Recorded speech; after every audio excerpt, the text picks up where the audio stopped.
Apa betul kajian ini hanya boleh dilihat dan didengar oleh pasangan suami istri saja?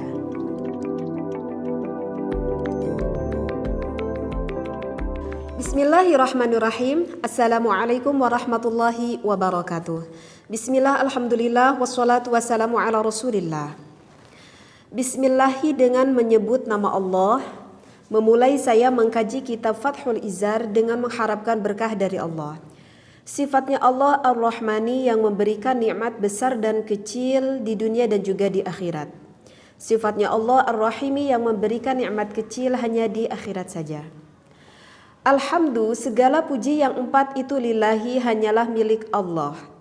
Alladzi jalla qadruhu, yang maha agung pangkatnya, wa azza jaruhu, dan juga maha mulia perlindungannya Allah.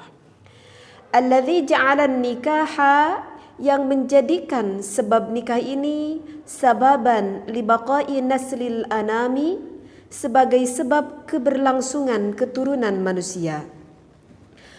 Wa wasilatan ila ishtibaki syu'ubi wal aqlami, dan sebagai sebab bermacam-macam suku dan juga golongan. Wassalatu, dan juga rahmat Allah, wassalamu, dan juga keselamatan, ala Sayyidina Muhammadin, tercurah limpahkan kepada baginda Nabi Muhammad sallallahu alaihi wasallam, al-Mustafa, sebagai insan yang terpilih, sahibil izzi, yang mempunyai keagungan, wasidqi, dan mempunyai kejujuran, wal wafai, dan juga selalu menepati janji, wa ala alihi, dan juga kepada keluarganya Nabi Muhammad, wasahbihi, dan juga kepada para sahabatnya, asyurrafa, yang maha mulia, nujumil huda, yang menjadikan bintang petunjuk, wassafa, dan kejernihan hati. Amma ba'd. Alhamdulillahirabbil alamin. Bismillahirrahmanirrahim. Ini adalah mungkin untuk video pertama saya akan mengkaji akan kitab Fathul Izar, yang mana mungkin di dalam pemulaian kita mengkaji kitab selalu diawali dengan lafaz Bismillahirrahmanirrahim. Kenapa di dalam kitab pengkajian kitab selalu diawali dengan lafaz Bismillahirrahmanirrahim? Di dalam suatu hadis itu dikatakan agar berkahlah apa yang hendak kita lakukan. Apalagi ini merupakan suatu amal ibadah yang diperintah oleh Allah. Maka jika kita memulai perlakuan yang baik, kegiatan yang baik dimulai dengan Bismillahirrahmanirrahim, maka akan berkahlah apa yang kita lakukan tersebut. Bismillahi diawali dengan kata Bismillah, menandakan bahwa kita harus ikhlas karena Allah di dalam melakukan segala hal yang diperintahkan oleh Allah. Yang mana Allah itu mempunyai sifat Ar-Rahman, dan Allah juga yang mempunyai sifat Ar-Rahim. Ar-Rahman dan juga Ar-Rahim itu sama, kalimat masdarnya dari rahmat, yang artinya adalah kasih sayang.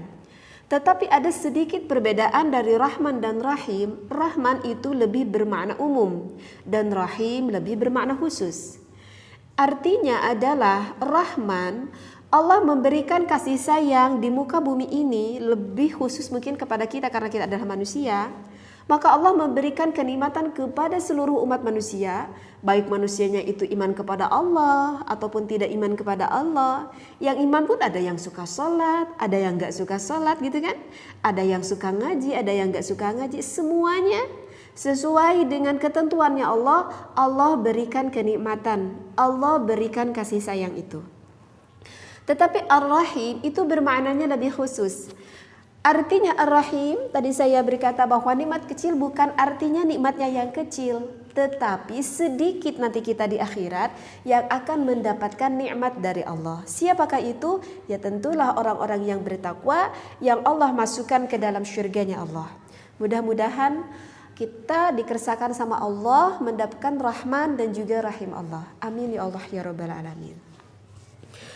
Kemudian di sini dikatakan alhamdulillah, segala puji yang empat itu hanyalah milik Allah. Mana puji yang empat? Qadim ala qadim, qadim ala hadis, hadis ala qadim, dan juga hadis ala hadis. Artinya qadim hanyalah milik Allah, karena Allah yang hanya memiliki sifat qidam. Kita semuanya sifat hudus, artinya hudus adalah baru. Berarti yang pertama itu adalah memujinya Allah kepada Allah, memujinya Allah kepada manusia, memujinya manusia kepada Allah, memujinya manusia kepada manusia kembali. Nah, 4 puji itu lillahi, hanyalah milik Allah semata. Alladzi jalla qadruhu, yang mana Allah maha agung pangkatnya, wa azza jaruhu, dan juga maha mulia perlindungan Allah. Allah menjadikan alladzi ja'ala nikah, Allah menjadikan dengan kita melakukan sebab melakukan nikah, maka sababan li baqa'i naslil anami, maka akan kekal keberlangsungan manusia di muka bumi ini, ya. Jadi dengan kita melakukan menikah, maka keberlangsungan manusia itu insya Allah akan terjaga sampai nanti yaumil akhir. Kemudian ada timbul pertanyaan, bisa juga kan, na'udzubillahi min dzalik, misalkan yang di luar nikah, na'udzubillah, misalkan dengan melakukan perzinahan, misalkan bisa saja mempunyai anak, bisa saja, tetapi hal itu kan hal yang tidak diridhoi oleh Allah Subhanahu wa taala. Dan biasanya orang yang melakukan perzinahan dia tidak mengharapkan ingin mendapatkan suatu anak keturunan kan. Tetapi kalau yang melakukan pernikahan itu kebanyakannya, dan memang itu secara manusiawinya, setelah dia menikah apa yang diharapkan? Tentu dia ingin mengharapkan mendapatkan keturunan yang sholih, yang sholihah, sehingga menjadi jariyah bagi ibu bapaknya. Seperti itu. Sehingga wawasilatan ila ishtibaki syu'ubi wal aqlami, dengan menikah itu sehingga dari berbagai macam negara, berbagai macam suku, macam daerah, ya, sehingga berlangsunglah kehidupan manusia ini. Wassalatu wassalamu ala sayyidina Muhammadin, rahmat dan juga salam tercurah limpahkan kepada baginda Nabi Muhammad sallallahu alaihi wasallam, Nabi Muhammad al-Mustafa, sebagai insan yang terpilih, sebagai wa afdalul makhluqat, yang utama di antara seluruh makhluk yang Allah ciptakan, itu adalah Nabi Muhammad sallallahu alaihi wasallam.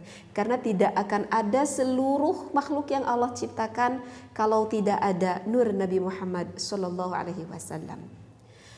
Yang mana Rasulullah itu sahibil izzi wasidqi wal wafa, yang mempunyai sifat kejujuran, yang selalu menepati janji. Wa ala alihi, dan juga kepada keluarganya baginda Nabi Muhammad sallallahu alaihi wasallam. Ali di sini, keluarga Nabi di sini bukan hanya sekedar keturunan Rasulullah yang masih ada perkaitan darah kepada baginda Rasulullah. Tetapi Ali di sini itu Ali terbagi menjadi 3 bagian. Yang pertama ada dikatakan dengan Ali maqam zakat, kedua ada Ali maqam taqiyun atau Ali maqam madhi, dan yang ketiga adalah Ali maqam doa. Apa itu Ali maqam zakat? Ali maqam zakat adalah keluarga Rasulullah yang masih ada perkaitan darah sampai kepada Rasulullah. Kenapa dikatakan Ali maqam zakat? Karena sebagian ulama berpendapat bahwa Habib ataupun Habibah ataupun Syarif Syarifah itu walaupun dia mustahik zakat tidak boleh menerima zakat.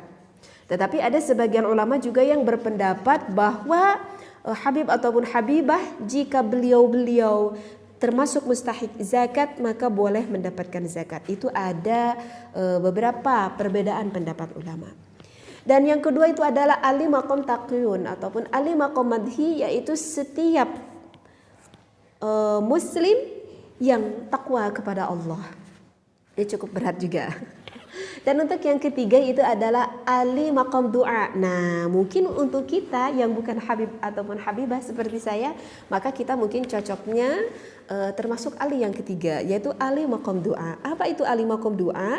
Ali maqam doa itu adalah orang muslim, kita iman kepada Allah walau asiyan, walaupun kita setiap hari selalu melakukan dosa.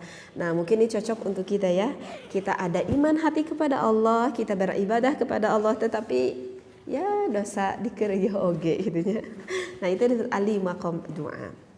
Wasahbihi, dan juga kepada para sahabatnya Rasulullah sallallahu alaihi wasallam, yang mana para sahabat itu asyurrafa, yang maha mulia, nujumil huda, yang menjadikan bintang petunjuk. Bagaimana sahabat tidak dijadikan bintang petunjuk? Karena siapakah murid pertama Rasulullah?